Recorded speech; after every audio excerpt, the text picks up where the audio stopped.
Gusto nyo bang gumawa nitong D12 L-ported subwoofer box? Without further ado, let's go! Okay guys, so ito na nga yung bubuuhin natin, no, na size 12 na request na sukat ni client, ayan, ni Mr. Customer. So magsisimula tayo dito sa lagayan ng speaker. So kahit na D12 yan guys, request din ni Mr. Customer kung naka double ply na. So syempre double ply na din natin. At saka, ayan, nakadugtong na yan. So, routed na yan siya, guys. Round na yan dito para yung labasan ng hangin is, at least mas presentable din siya, guys, no? Okay, so, mga sukat na tayo. Okay, so, by centimeter yung ating sukatan. So, ito, guys, is 34.2 centimeter. Ayan. Square to, guys. 34.2 centimeter. Okay, tapos nag-router tayo dito. Tapos yung sukat ng butas guys is size 12 man ito. So automatic 11 yung cut ko dito guys. So sa mga nagtatanong, may nag-comment kasi din guys na sabi niya, Lods, paano daw magbutas ng walang speaker yung pagbabasehan, kasi yun yung akala, yun din yung struggle ko before guys. So napag-alaman ko at sa research din natin sa mga box maker din dyan, kapag 12 inches yung speaker mo di 12, mag-cut ka na or mag-measure ka na ng 11 inches. Okay, 11 inches to. Tapos 11 inches divided by 2, that is 5.5 inches. So mula sa center hanggang dito is 5.5 inches. Tapos iikot mo na siya. Ayan, so makuha mo na yung 11 inches na circle. Then yun na yung bubutasan mo. Okay, so sa standard the speaker yun na, kasi meron din talagang mga speakers na may diferensya talaga. But kung standard ng mga speaker, so yun, minus 1 inch lang kayo guys. Kung di 12, 11 inches yung cut. Kung di 15, 14 inches yung cut. Okay, so humaba na tayo. Na-explain ko lang kasi may nagtatanong eh. So again, ito 34.2 cm by 34.2 cm kwadrado. Okay? Next is itong port niya sa loob to guys. Kasi parang L-ported siya guys. Para naka-L yung port niya. So ito yung sa loob. Ayan, sinulat ko na. 34.2 cm by 16.5 cm. Okay? Next, ito naman yung malapit na sa labasan na division niya. Kasi ganyan yun. Tapos paganon. So ito yung paganon. Okay? So yung port natin is 34.2. Ayan, centimeter by 36.8 centimeter. So, lagyan natin dyan. Ayun. So, next is itong back natin. Ayan, yung back natin guys is ito. 37.9 centimeter by 45.5 centimeter. Okay. Again nga pala guys, yung ginamit natin ito na marine board is size 18 mm yung kapal niya. Okay, so kaya ganito yung mga measurement natin. Kung hindi siya 18 mm, so magkakaiba talaga yung mga sukat natin. Okay, continue tayo. Ito yung sa left na parte ng speaker. So left at saka right magkaibang sukat kasi nga dahil dun sa may port niya guys. Okay, malalaman din natin yan mamaya, sasabihin ko. Okay, ito yung left side na sukat. 34.2 cm by 41.9 cm. Okay? Next is, ito naman yung sa right. So, iba yung sukat ng right, guys. 34.2 cm by 45.5 cm. Okay? So, tuloy-tuloy tayo, guys. Huwag na nating i-cut to. Okay? Next is yung top and bottom. So, pareho lang yung sukat ng top and bottom, guys, ha? So, 45.5 cm by 41.1 cm. Alright, so, okay, so I think na sabi na natin lahat ng mga measurement. Centimeter yun guys ha. Okay, so build na tayo. Let's go!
Okay guys, so bago natin isara, ito yung itsura niya guys. Ayan.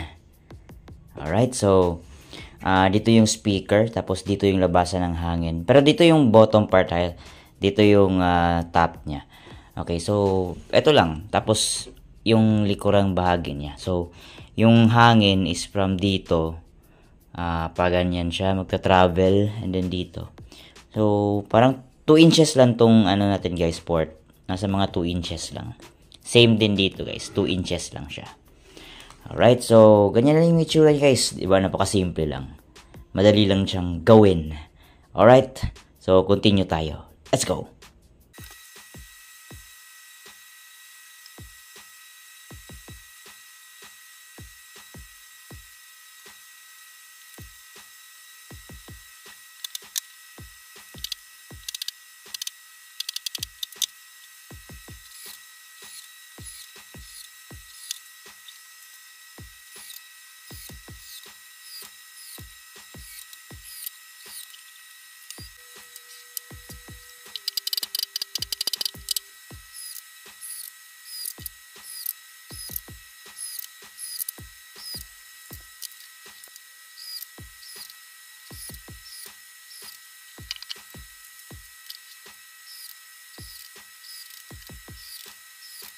So, tapos na nga itong dalawa nating D12 na L-ported na in-order sa atin from Panabo City.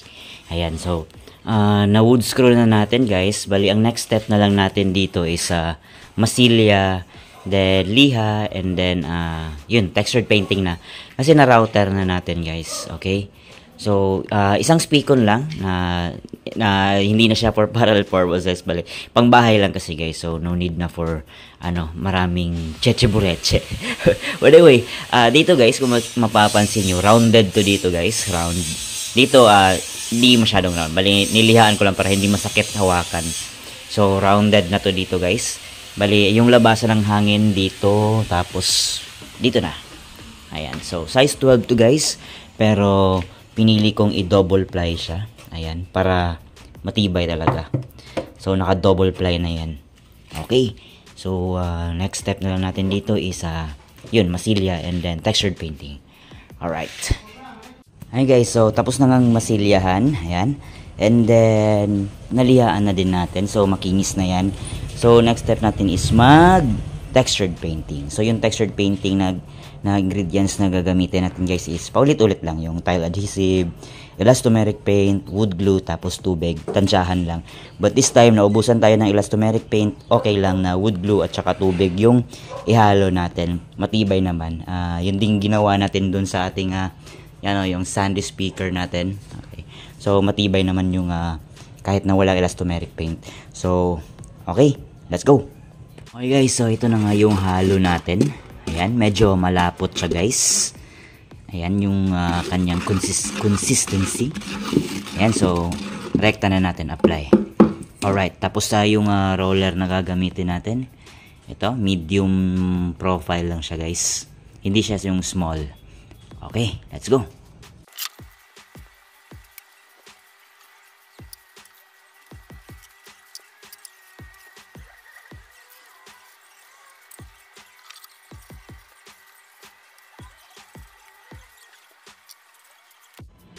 Ay guys, no, so inuna natin yung mga sulok kasi mamaya babalik ta rin natin yan.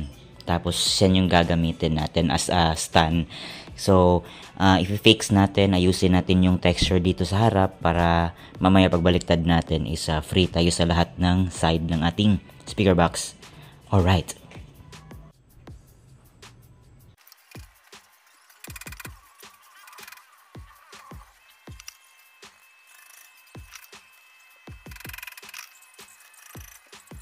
Okay guys, so tapos na nga ang textured painting natin.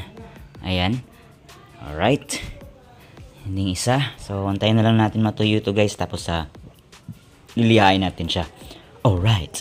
Okay guys, so ito yun na yung ating textured painting. So, liha na tayo, sanding na tayo. Tapos mag-top coat na. So, ito yung itsura niya guys. Ayan. So, matulis pa yan. So, lilihaan natin. Alright.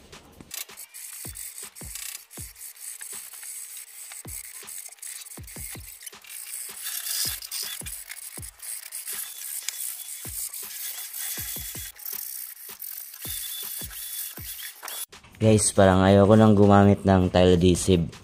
Kasi sa sobrang tigas niya. Una pa napudpud yung papel de liha ko. Number 60 na to guys. Yan, number 60. O yung mortar finish natin halos hindi pa na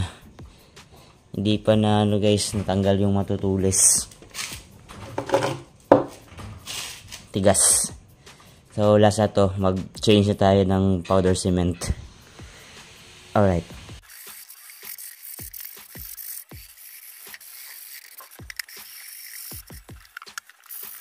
So ayan guys, no, tapos na nating lihaan tong ating textured paint sa ating subwoofer box.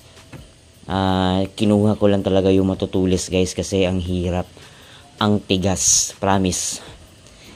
Iba talaga pag tile adhesive kasi may mga buhangin siya guys. Tapos yung ito yung naubos natin. Ayan o. Napudpod, una pa napudpod yung mangliha natin. Tigas kasi.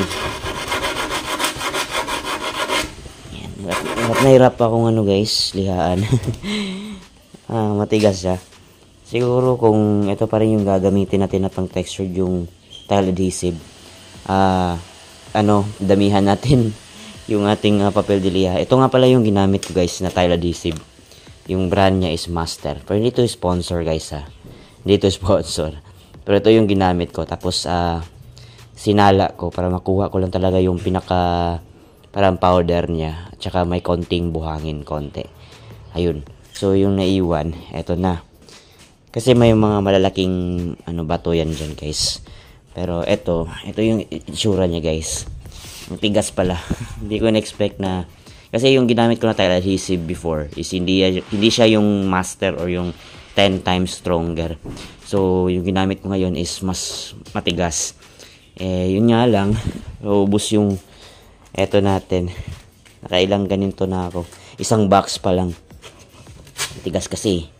Anyway, tapusin ko lang yung isang box dyan. Tapos top coat na tayo. Alright. Guys, no? So, tapos na nating lihaan yung ating textured painting. So, prepared na yung ating spray gun or pang pintura natin. So, enamel black paint lang. Tapos lacquer paint thinner. So, yung mixture ko dyan, guys, is 200 ml na paint thinner. Tapos, 600 ml na enamel black paint. Okay.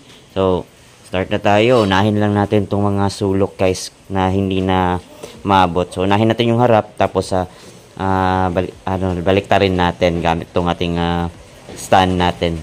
So, unahin natin mga 3 coats dito sa harap, guys. Alright? Alright.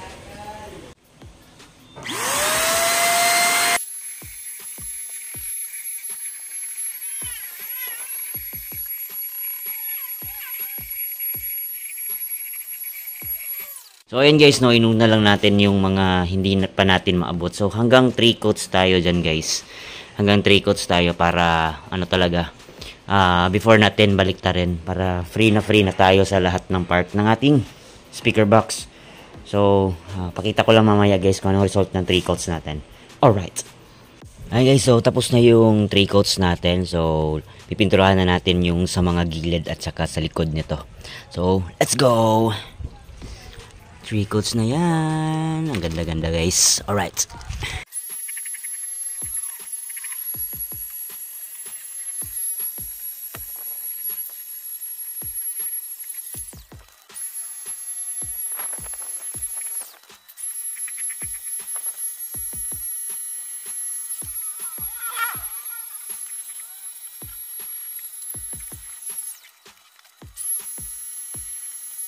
Guys, so tapos na yung first coat sa iba't ibang parte ng ating box. So, hanggang 3rd to 4th coat tayo guys Alright, so yan yung itsura niya.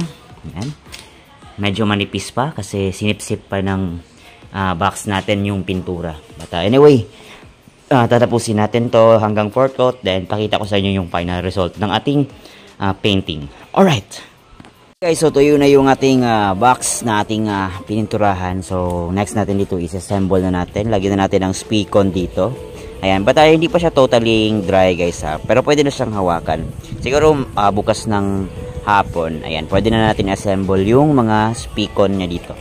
Ayan, pero yung speaker nito guys is nasa may-ari. So, speaker box lang yung pinagawa sa atin. Ayan yung texture niya guys, oh. Ayan. Alright. Alright. Okay guys, so tuyo na yung ating top coat sa ating ginawa nga D12 na subwoofer speaker box na L-ported. Ayan, so ito yung textured natin guys. Ayan, gustong-gusto ko yung texture niya guys, oh. Ayan. Poging-pogi na. Ayan, ito. Okay, so ready na yung mga gamit natin dito guys sa paglalagay ng accessories. So ito guys, wala siyang handle, wala siyang plunger. Yun yung request ni Mr. Customer. So, speakon lang sa likod, tapos rubber fit. Then, yun lang yung gusto niya. So, ito yung mga gamit natin guys. Ayan guys, so ito na yung speakon niya. Ayan, nahinang na natin yan. Ayan. Tapos naka-heat shrink na yan, tube, para hindi magdikit. Ayan. Tapos ito na yung mga rubber feet niya. Tapos mga wood screw. Ayan. Okay, so kabit na natin guys. Alright.